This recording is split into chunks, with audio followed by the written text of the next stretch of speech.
వి gold trusted gold buyers మీరు తాకట్టు పెట్టిన బంగారాన్ని విడిపించి ఈ రోజు ఉన్న మార్కెట్ ధరకు కొనబడును. నమస్కారం, వెల్కమ్ టు ఐ డ్రీమ్ ధర్మ మార్గం విత్ విజిత కార్యక్రమానికి స్వాగతం.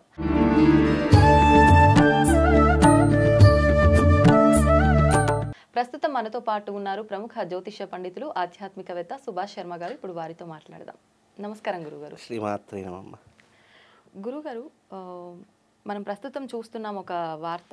ఏంటి అంటే చిలుకూరు ప్రధాన అర్చకులు రంగరాజన్ గారి పైన దాడి జరగటం గురించి పలువురు పలు రకాలుగా మాట్లాడుతున్నారు. అసలు ఏంటి వాస్తవం, ఏంటి ఆ దాడి జరగటానికి గల రీజన్ ఏంటి, అవన్నీ కూడా తెలియజేయండి. తప్పకుండా అమ్మ. ముందుగా ప్రేక్షకులందరికీ శ్రీమాత్రే నమః, శ్రీ గురుభ్యో నమః. ఓం నమో దేవ్యై మహాదేవ్యై శివాయై సతతం నమః. నమ ప్రకృత్యై భద్రాయై నిహతాం ప్రణతాస్మిత. ఇక్కడ ఈ దాడి అనేటటువంటిది హిందువుల మీద హిందువులే చేసుకోవడం అనేటటువంటిది తీవ్రంగా ఖండించవలసినటువంటి విషయం.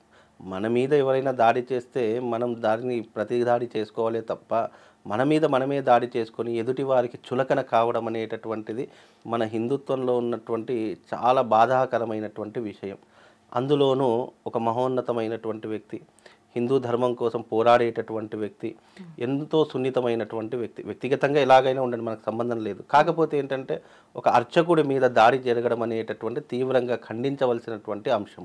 ఎందుకంటే ఇలాంటివి ఆపకపోతే మళ్ళీ భవిష్యత్తులో ఇలాంటివి ఇంకా ఎక్కువయ్యేటటువంటి లక్షణాలే ఉన్నాయి తప్ప తక్కువ అయ్యేటటువంటి లక్షణాలు లేవు. దీన్ని తీవ్రంగా ఖండించాలి. ప్రజలందరూ కూడా వ్యతిరేకించవలసినటువంటి అవసరం ఉంది. ఎందుకంటే ఎవరైతే రామరాజ్యము అనేటటువంటి పేరు మీదుగా 15 మందో 20 మంది ఎవరు వచ్చారట, ఆ 15-20 మంది రామరాజ్యం స్థాపించాలి అనేటటువంటి నినాదం మంచిదే, చాలా హర్షించదగ్గటువంటి విషయం, స్వాగతించవలసిన. కానీ రామరాజ్యం స్థాపించాలి అనేటటువంటి ఆకాంక్షతో నువ్వు రావణుడిలా ప్రవర్తిస్తే దాంట్లో తీరేముంది? కాబట్టి నువ్వు రామరాజ్యం స్థాపించడం తప్పులేదు, ఆ భావాలు తీసుకురావడంలో తప్పులేదు. కానీ నువ్వు ఒక ఏంటి మన రౌడీలాగా, ఒక గూండాలాగా ప్రవర్తించి ఒక అర్చకుడి మీద ఈ రకమైనటువంటి కక్ష చర్యలు సాధించి ఏం సాధిద్దామని ప్రజలను ఈ రకంగా నువ్వు మభ్యపెట్టగలుగుతున్నావు. రామరాజ్యం అనేటటువంటి పేరుతో నువ్వు రావణ రాజ్యాన్ని తీసుకొస్తున్నావు. నీ ఆలోచన విధానము, నువ్వు అక్కడ బిహేవ్ చేసినటువంటి విధానం, నువ్వు మాట్లాడేటటువంటి విధానం ఎవరికీ కూడా నచ్చలేదు. నువ్వు రామరాజ్యం స్థాపించడము, రామరాజ్యం గురించి మీరు మాకు సహకరించండి అని చెప్పే విధానం ఎలా ఉంటుంది? నువ్వు రామరాజ్యం పేరుతో మీరు బ్రాహ్మణులు కాదు, అర్చకులు కాదు, నీకు ఏం రాదు, నీకు అవన్నీ ఏం అవసరం? ఆయన కరెక్టు కాదు అది పక్కన పెడితే ఆయన వయసు కన్నా గౌరవం ఇవ్వాల్సింది. అక్కడ ఆయన పుట్టక ముందు నుంచే ఈయన ఎవరైతే ఈ రెడ్డి గారు ఉన్నారో, వీరరాఘవరెడ్డి గారు, ఆయన పుట్టక ముందు నుంచే ఆయన అర్చకత్వంలో ఉన్నారు. ఆయన ఉన్నటువంటి వయసు కాదు, ఆయన అనుభవానికి ఉన్నటువంటి వయసు లేదు ఆయనకు.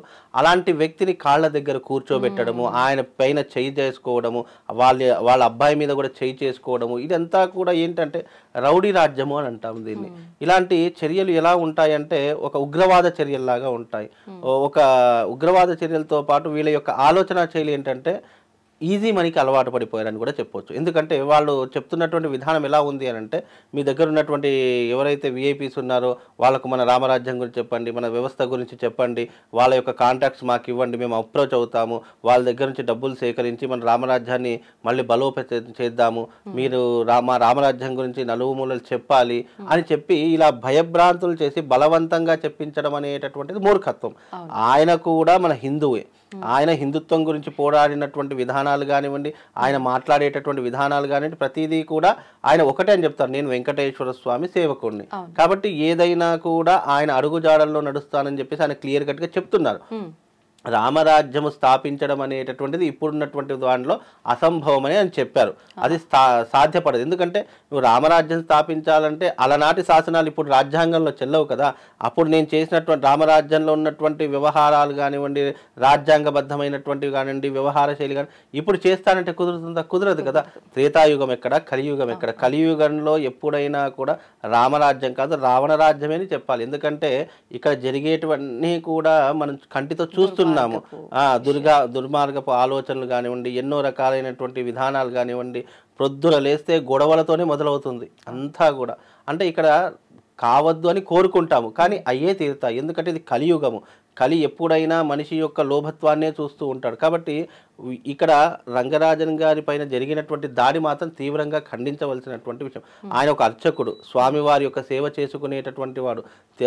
తిరుమల టీటీడీకి ఎంతనైతే చారిత్రకమైనటువంటి విధానాలు ఉన్నాయో అక్కడ ఎలాంటి ఆచారాలు ఉన్నాయో అలాంటి ఆచారాలే ఇప్పుడు చిలుకూరు బాలాజీ అంటే తెలంగాణలో చిలుకూరు బాలాజీ మరో టీటీడీ అని కూడా చెప్పవచ్చు. అంటే అంత ప్రజాదరణ కలిగినటువంటి ఆలయం, ఎంతోమంది భక్తుల యొక్క రద్దీతో ఉన్నటువంటి ఆలయం, చాలామంది విశ్వసిస్తున్నటువంటి అలాంటి ఆలయ అర్చకుడి మీద ఈ రకమైనటువంటి దాడి చేయడం అనేటటువంటిది చాలా బాధాకరమైనటువంటి విషయము. ఇంకోటి ఏంటంటే అర్చకుల మీద ఈ దాడి అనేటటువంటిది తీవ్రంగా ఖండించారు. ఎందుకంటే ఇవాళ రంగరాజన్ గారి మీద జరిగింది, రేపు మరొకరి మీద జరుగుతుండొచ్చు, ఎల్లుండి ఇంకొకరి మీద జరుగుతుంది. ఇలా మన కంట్లతో చూసి ఏమీ పట్టించుకోకుండా ఉంటే ఇలాంటి దాడులు ఇంకా పెరుగుతూనే పోతాయి. ఎందుకంటే దీన్ని ఇక్కడే ఖండించాలి, ఇక్కడే దాన్ని నరికేయాలి అని చెప్పేసి మేము బలంగా కోరుకుంటున్నాం. ఇంకోటి ఏంటంటే ఇప్పుడు ఆయన పైన అంటే ఏదైనా చర్య తీసుకునేటట్టు రంగరాజన్ గారు అలాంటి అంశాలు ఏమైనా ఇక్కడ ప్రభుత్వం ఆయనకు అండగా ఉంది. చాలా ప్రముఖులు, పవన్ కళ్యాణ్ గారు, రేవంత్ రెడ్డి గారు, అలాగే ఈ యొక్క ప్రముఖులు ఎమ్మెల్యేలు, ఎంపీలు చాలా మంది ఆయనకు అండగా నిలిచారు. గురువుగారు మీకు జరిగిన సంగతి మాతో పంచుకో. ఇది దాదాపు జరిగి 2 రోజుల క్రితమే జరిగింది. 2 రోజుల తర్వాత ఇది బయటకు వచ్చింది. ఆయన కూడా చెప్పుకోకపోవడానికి రీజన్ ఏంటంటే అంత పెద్ద వ్యక్తి మీద ఇలాంటి దాడి జరిగిందని తెలిస్తే ఆయన నిజంగా పరువుకి చచ్చిపోయాడండి నిజంగా. ఎందుకంటే నా మీద ఇలా దాడి జరిగింది, రేపు సామాన్యుల యొక్క పూజారుల యొక్క పరిస్థితి ఏంటి, అర్చకుల యొక్క పరిస్థితి ఏంటి అని ఆయన ఆలోచించుండొచ్చు. కాబట్టి అందుకే బయటకు రాకపోవచ్చు. కానీ ఈ సీసీ కెమెరాలు, ఈ వీడియోలు అన్ని బయట, ఈ వీడియోలు కూడా వాళ్ళే రిలీజ్ చేశారు. మళ్ళీ ఈ వీరరాఘవరెడ్డి గారు ఎవరైతే రామరాజ్యము స్థాపించినటువంటి వాళ్ళు ఎవరైతే ఉన్నారో వాళ్ళే మహిళలు బయటకు తీశారు. అసలు బయటకు తీయవలసినటువంటి పనేముంది, ఎందుకు ఈ రకమైనటువంటి మళ్ళీ దాంట్లో కొట్టినటువంటి వీడియోలు ఎక్కడ కూడా బయట పెట్టలేదు. కేవలం బెదిరించినట్టు, కింద కూర్చున్నట్టు, ఏదో ఆయన సైలెంట్ గా ఉన్నట్టు, ఇవన్నీ కూడా ఏంటంటే వాళ్ళకు అనుకూలమైనటువంటి వీడియోలు మాత్రమే వాళ్ళు బయట పెట్టారు తప్ప ఇవన్నీ వాస్తవాలు అనుకోవచ్చా గురుగారు? వీడియోలు ఇవన్నీ వాస్తవాలు కదా, సీసీ కెమెరాలో రికార్డ్ అయింది, మనం లైవ్ గా చూస్తున్నాం కదా. ఆయన కింద కూర్చుండి ఏడుస్తున్నాడమ్మా. ఒక పూజారి, ఒక ఆలయ అర్చకుడిని ఏడిపించడం వల్ల ఎప్పుడైనా గుర్తుపెట్టుకోండి, అర్చకులను కానీ, బ్రాహ్మణులు కానీ, పురోహితులను కానీ ఎవరైతే బాధ పెట్టారో, ఎవరైతే కన్నీళ్ల పాలు చేశారో నిజంగా ఆ భగవంతుడు మాత్రం చూస్తూ ఊరుకోవడమ్మా. తప్పకుండా వాళ్ళకి శిక్ష పడేలానే చేస్తాడు. ఇంకోటి ఏంటంటే ఆయన తప్పు అని దేన్ని అనలేదు. రామరాజ్యం స్థాపించండి, కానీ అప్పుడున్నటువంటి రాజ్యాంగం ఇప్పుడు ఉండదు కదా. ఇప్పుడు సులభం కాదు, అది స్థాపించలేం కూడా.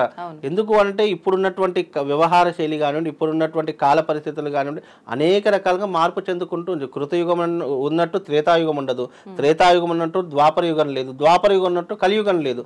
అంటే ఏ కాలానికి అదే ప్రాధాన్యత, ఏ కాలానికి కాల పరిమాణం అదే రకంగా ఉంటుంది తప్ప ఇప్పుడు అంతెందుకండి. ఒక 100 సంవత్సరాలు క్రితం బ్యాక్ వెళ్తే ఆ కాలాన్ని మళ్ళీ మనం తీసుకురాలేము. అప్పుడు ఉన్నటువంటి ఆచారాలు, వ్యవహారాదులు, సాంప్రదాయాలు ఇప్పుడు మనం తీసుకురాలేకపోతున్నాం. 100 సంవత్సరాలదే మనం తీసుకురాలేకపోతున్నాం. నువ్వు రామరాజ్యం అనేటటువంటి పేరుతో ఈ రకంగా దాడులు చేయడం, ఈ రకంగా బ్రాహ్మణుల్ని హింసించడము, ఈ రకంగా ఏడిపించడము, వాళ్ళపైన చేయి చేసుకోవడం అనేటటువంటిది మూర్ఖత్వపు విషయము.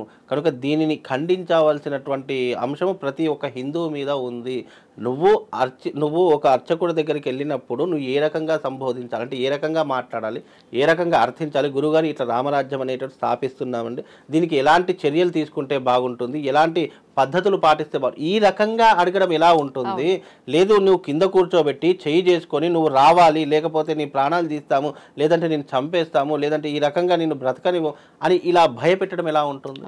కాబట్టి ఏదైనా కూడా ఒక వ్యవస్థను స్థాపించావు, ఒకరిని ఆశ్రయిస్తున్నావు అన్నప్పుడు మన విధానం ఫస్ట్ మార్చుకోవాలి. నువ్వు రామరాజ్యం స్థాపిస్తానన్నప్పుడు నువ్వు కూడా అదే రకమైనటువంటి ఓపిక, సహనం నీకు చాలా అవసరం. కానీ అక్కడ నువ్వు చేసినటువంటి వ్యవహార శైలి ఎలా ఉందంటే రౌడీ రాజ్యంలా ఉంది. నీది రామరాజ్యం కాదు, రావణ రాజ్యం అని అక్కడ పేరు మార్చుకోవాలి. అంత దారుణంగా ఒక బ్రాహ్మణ్ హింసించావు, ఆ పాపం ఊరికే పేరు. ఎప్పుడైనా కూడా గుర్తుపెట్టుకోండి, గోవుకు చేసినటువంటి హింస, బ్రాహ్మడికి చేసినటువంటి హింస, ఇవి జీవితంలో ఎన్ని పూజలు చేసినా, ఎన్ని యజ్ఞయాగాదులు చేసినా, ఎన్ని రకాల దేవతలను ఆరాధించినా, 1000 కోట్లు ఖర్చు పెట్టినా ఆ పాపానికి నిష్కృతి లేదు. వ్యక్తిగతంగా ఒక బ్రాహ్మడు ఎలాగైనా ఉండ, నీకు సంబంధం లేదు. కానీ నువ్వు దూషించడము, నువ్వు మనసులో ఏదో పెట్టుకొని అతన్ని కొట్టడము, ఇలాంటివి చేశావు అని అనుకుంటే నీకు జీవితంలో ఎన్ని పూజలు చేసినా దానికి నిష్కృతి ఉండదు. అలాంటి పాపాన్నే వీరరాఘవరెడ్డి గారు మూటగట్టుకున్నారు. కాబట్టి అలాంటి విషయాల్ని ఎప్పుడైనా ఖండించవలసిందే. ఇప్పుడు పెద్ద పెద్ద వాళ్ళు ఆయన వెనక ఉన్నారు. ఆయన తలుచుకుంటే ఎంతసేపు కాదు ఈయన జీవితం. కాకపోతే ఏంటంటే చట్టం తన పని తాను చేసుకుంటూ పోతుంది. ఇలాంటివి భవిష్యత్తులో జరగకుండా ఈ యొక్క వ్యవస్థ ఏదైనా ఒక చర్య తీసుకోవాలి. పోలీస్ యంత్రాంగం కానివ్వండి, గవర్నమెంట్ కానివ్వండి, అర్చకుల మీద దాడి జరిగితే కఠినమైనటువంటి శిక్షలు విధిస్తామని చెప్పేసి గవర్నమెంట్ తప్పకుండా దీనికి తగినటువంటి చర్యలు తీసుకుంటే ఇలాంటివి జరగకుండా ఉంటాయి. ఇప్పుడే కాదండి, ఇవి గతంలో కూడా ఎన్నో రకాలుగా బ్రాహ్మణుల మీద దాడి జరిగినటువంటివి, మన హిందూ దేవాలయాల మీద ఇలాంటి వ్యతిరేకతలు వచ్చినటువంటి సందర్భాలు ఎన్నో కూల్చివేతలు అయిపోయినాయి, విగ్రహ ధ్వంసాలు అయిపోయాయి, అర్చకుల మీద పడ్డాయి. ఎందుకు అంటే అర్చకుల ద్వారా అర్చకుల్ని పట్టుకుంటే మనం ఆర్థికంగా స్థిరపడవచ్చు, వాళ్ళ దగ్గర ఉన్నటువంటి క్లయింట్స్ కానీ వాళ్ళ దగ్గర ఉన్నటువంటి ఏవైతే కాంటాక్ట్స్ అవి మనం తీసుకొని మన వ్యవస్థను స్థాపితం చేసుకోవచ్చు. ఇప్పటికీ కూడా చిలుకూరు బాలాజీ టెంపుల్లో హుండీ కూడా లేదు.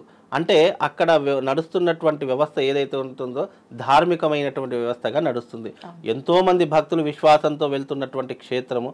ఆ క్షేత్రంలో ఎన్నో సంవత్సరాల నుంచి స్వామివారి యొక్క సేవ చేసుకునేటటువంటి రంగరాజన్ గారి మీద ఈ రకమైనటువంటి దాడి చేయడము చాలా బాధాకరమైనటువంటి విషయము.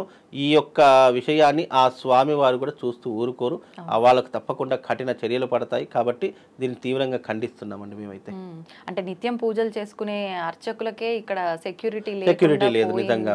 అంటే ఈ సెక్యూరిటీని ప్రభుత్వం కల్పించాలి నిజంగా. ఎందుకంటే ఒక దేశానికి గోవు ఎంత అవసరమో బ్రాహ్మడు కూడా అంతే అవసరము.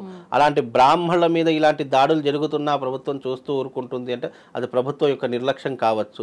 లేదా ఇలాంటి చర్యలు మళ్ళీ భవిష్యత్తులో జరగకుండా కఠినమైనటువంటి ఒక జీవోని తీసుకురావాలి. బ్రాహ్మణుల మీద కానీ, హిందుత్వం మీద కానీ, లేదా దేవాలయాల మీద కానీ ఇలాంటి ఏదైనా చర్యలు జరిగితే వాళ్ళకి కఠినంగా శిక్షలు ఉంటాయని చెప్పేసి ప్రభుత్వం అమలు చేస్తే భయం ఉండాలి. ఎందుకంటే భయం లేకపోతే ప్రతి ఒక్క మనిషి ఇష్టం వచ్చినట్టుగా జీవిస్తాడు. ప్రతి మనిషిలో భయం ఉండాలి. దండించడం వరకే చేశారా లేదంటే కొట్టడం లాంటివి చేశారా? ఆయన చెప్తున్నారు కదా వీడియోలో కూడా మనం చూసాం కదా, ఆయన ఆల్రెడీ కన్నుకు దెబ్బ తాకింది. అంతకు ముందే వాళ్ళ కొడుకుని ఇలా చేస్తున్నారని చెప్పేసి అడ్డుకుంటే వాళ్ళ కొడుకుని కొట్టారు. అంటే ఈ రకంగా కొట్టి హింసించి వాళ్ళ కాళ్ళ దగ్గర మళ్ళీ వాళ్ళ ఇంట్లో వాళ్ళ కాళ్ళకు చూసి అన్ని షూస్, చెప్పులు అవన్నీ వాళ్ళ ఇంట్లో సాలగ్రామాలు ఉంటాయి, దేవతా అర్చనలు ఉంటాయి. ఒక బ్రాహ్మణ ఇంట్లోకి వెళ్ళినప్పుడు ఎలా ఉంటుంది, ఒక మన ఇంటికి ఎవరైనా అతిథి వస్తేనే బయట చెప్పులు వదిలేసి వస్తారు. వీళ్ళు రౌడీలాగా దౌర్జన్యం, వాళ్ళ డ్రెస్ కోడ్ కూడా ఈ బందిపోట్లు నక్సలైట్లు ఉంటాయి ఆ రకమైనటువంటి వ్యవహార శైలిలో ఉంది. నిజంగా కాషాయ రంగం టవలు, బ్లాక్ కలర్ డ్రెస్ ఏదో వేసుకున్నారు. అంటే వీళ్ళ యొక్క తీరు ఎలా ఉంటుంది అంటే గనక మూర్ఖత్వం అయినటువంటి ట్రీట్మెంటు. అలాగే ఒక వ్యక్తితో ఎలా మాట్లాడాలో వీళ్ళకి అర్థం కాదు. వీళ్ళు రామరాజ్యం స్థాపిస్తారని చెప్పేసి విర్రవీగుతున్నారు. వీళ్ళది రామరాజ్యం కాదు, రావణ రాజ్యం అని చెప్పుకోవాలి. రంగరాజన్ గారి మీద జరిగినటువంటి దాన్ని తీవ్రంగా నేనే కాదు బ్రాహ్మణ సోదరులందరూ కూడా వ్యతిరేకిస్తూ ఇలాంటి చర్యలకు పాల్పడితే వాళ్ళకు ఎలాంటి కఠినమైనటువంటి శిక్షలు ఉంటాయో వీళ్ళని చూసి ప్రతి ఒక్కరు బుద్ధి తెచ్చుకోవాలి. మన దాంట్లో మనకు ఐక్యత అనేటటువంటిది పరిపూర్ణంగా ఉండాలి. మన మీద ఎవరైనా దాడి చేస్తే వాళ్ళని ఎదుర్కొనేటటువంటి పరిస్థితులు మనకు ఉండాలి తప్ప మన హిందుత్వం మీద హిందువులే దాడి చేశారనుకోండి మనం చులకనైపోతాం, హిందుత్వమే చులకనైపోతుంది. కాబట్టి భవిష్యత్తులో ఇలాంటివి జరగకుండా ప్రభుత్వం కఠినమైనటువంటి చర్యలు తీసుకోవాలని మనస్ఫూర్తిగా మీ మీడియా ముఖం ద్వారా తెలియజేస్తున్నాను. వాస్తవం మీరు చెప్పింది. ఇలాంటివి ఖండించకపోతే ముందు ముందు ఇంకా ఎక్కువగా చూడాల్సి వస్తుంది. ధన్యవాదాలు గురుగారు. శ్రీమాత.